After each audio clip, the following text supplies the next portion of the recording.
Excellency, Prime Minister, it's a great honor to host you at the G7.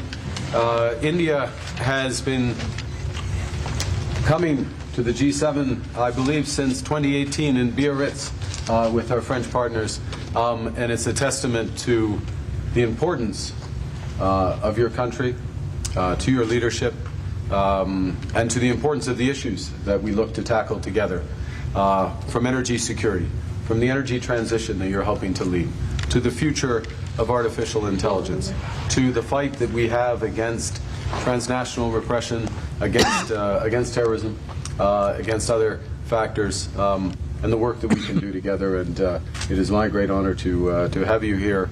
I enjoyed your intervention just now, and we look forward to our discussion.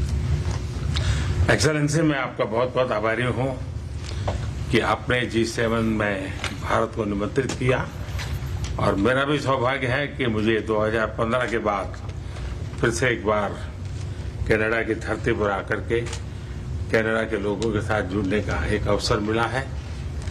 Bharat दुनिया की सबसे बड़ा लोकतांत्रिक देश है। पिछले दिनों G20 समिट की अध्यक्षता के रूप में भारत ने विश्व के लिए अनेक उपकारक ऐसे इनिशिएटिव लिए हैं।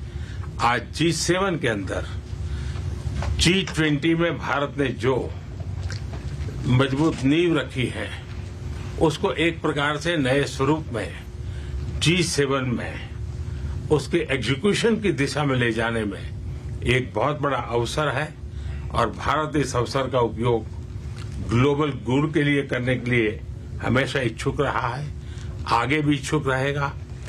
भारत और कनाडा के संबंध अनेक प्रकार से बहुत ही महत्वपूर्ण है। कनाडा की अनेक कंपनियों का भारत में निवेश है। भारत के लोगों का भी कनाडा की धरती पर बहुत बड़ा निवेश है। लोकतांत्रिक मूल्यों को समर्पित कनाडा और भारत मिलकर के लोकतंत्र को मजबूत करना होगा, मानवता को मजबूत करना होगा, हमारे रिसोर्सेज का ऑप्टिमम यूटिलाइजेशन कर करके मानव जात के कल्याण के काम में कैसे ला सकते हैं, उस दिशा में हम प्रयास करते रहेंगे। और मुझे विश्वास है कि प्रधानमंत्री जी के चुनाव के बाद मुझे पहली बार मिलने का मौका मिला है, तो इस चुनाव के भव्य विजय के लिए भी मैं उनको बधाई देता हूं, और आने वाले कालखंड में उनके साथ भारत और कनाडा मिलकर के अनेक क्षेत्रों में प्रगति करेंगे। बहुत बहुत धन्यवाद।